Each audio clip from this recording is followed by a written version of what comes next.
Τώρα εγώ είμαι τρίτη γενιά. Ξεκίνησε από τον παππού, στον πατέρα μου και εγώ. Εδώ μέσα υπάρχουν καινούργιες μέλισσες. Φαίνεται το αυγό, ένα άσπρο που είναι μέσα, ένα σαν σκουλίκι μεγάλο, έτσι, ένα γαλακτώδες που είναι. Εδώ έχουμε μια πολύ παραγωγική βασίλισσα.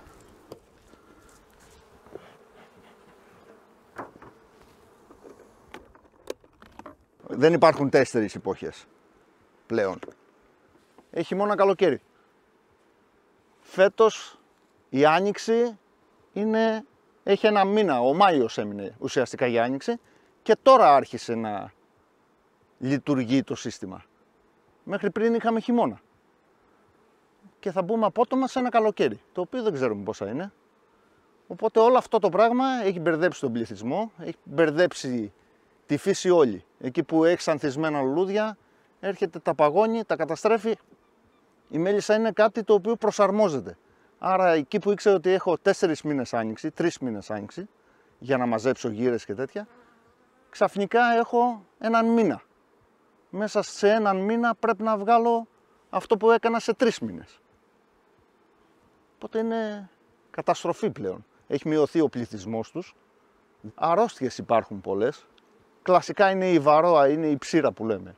Αλλά υπάρχουν και άλλα πράγματα, άλλες αρρώστιες οι οποίες ακόμα τις ψάχνουν. Δεν ξέρουν ακριβώς τι είναι. Είναι συνδυασμός νοζεμίας με κάτι άλλο.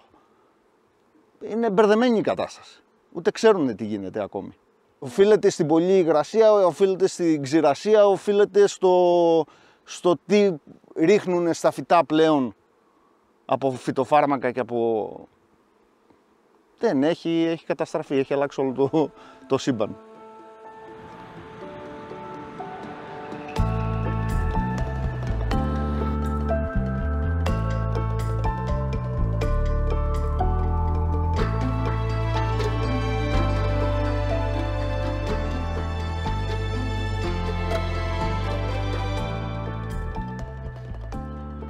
Τα τελευταία χρόνια έχουμε πολύ υψηλότερες θερμοκρασίες και για μεγαλύτερο χρονικό διάστημα. Αυτό σημαίνει ότι τα φυτά που ειδικά στις παιδινές περιοχές παλιότερα ήταν ανθισμένα το καλοκαίρι, η άνθησή τους έχει μεταφερθεί πιο μπροστά την άνοιξη.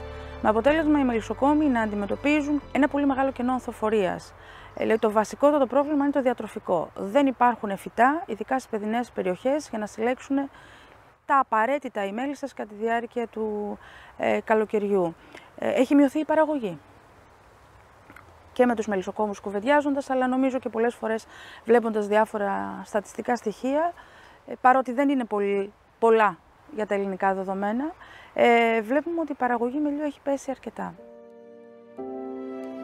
Το ρίκι είναι ένα φυτό το οποίο ήξερες ότι θα πάρεις όχι μεγάλη ποσότητα, αλλά θα πάρεις μέλι.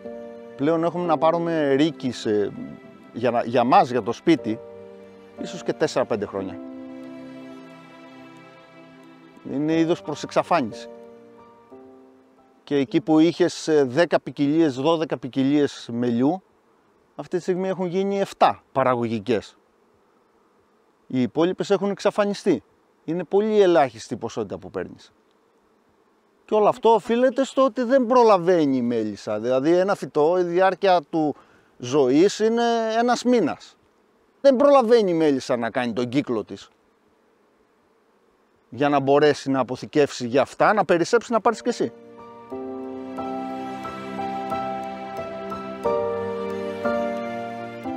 Μπορούμε να ξεκινήσουμε από την ξηρασία που έχουμε το καλοκαίρι, που είναι πολύ μεγάλη πλέον. Τις υψηλές θερμοκρασίες που έχουμε το καλοκαίρι. Ακόμη και οι ήπιοι χειμώνες για τη μελισσοκομεία είναι περίεργοι και παράξενοι.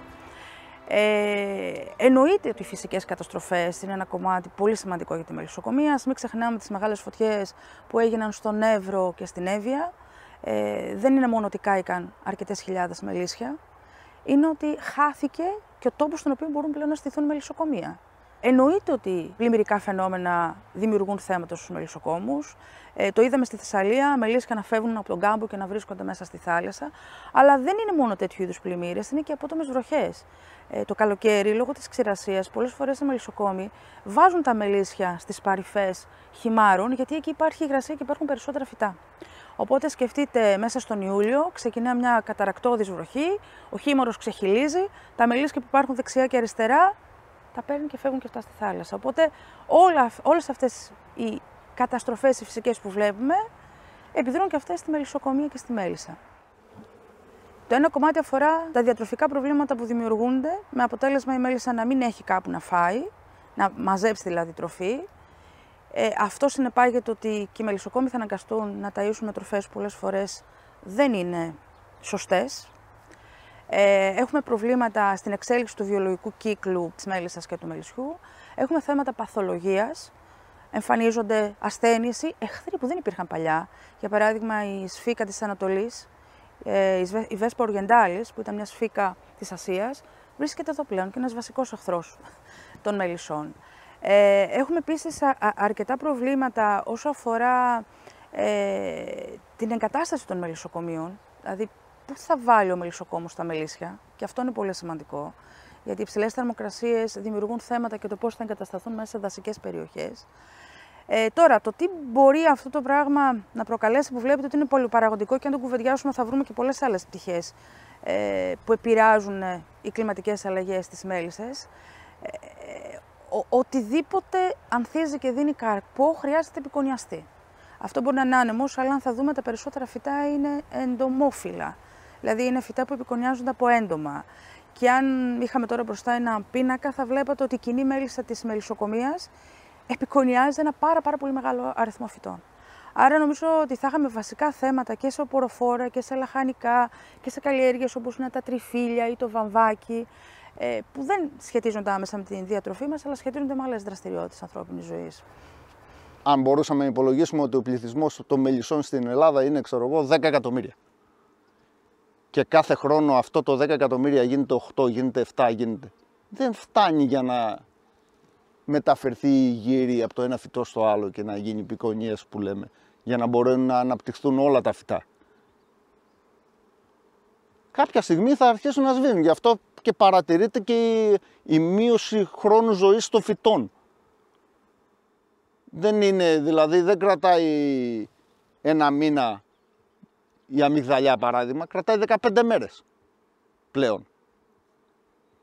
Και εκεί που τη βλέπεις ότι έχει ένα μπουμπουκάκι ίσα και λες ότι θα ανθίσει, πας σε 2 μέρες και έχει πετάξει τα λουλούδια, έχει σταματήσει ο κύκλος της. Μέσα σε 2 μέρες, ενώ αυτό κρατούσε μια εβδομάδα πριν. Εάν σταματήσει η επικονίαση των φυτών που τη δημιουργεί η μέλισσα, δεν θα έχουμε κύκλο γενικά. Κύκλο ζωής των φυτών δεν θα έχουμε.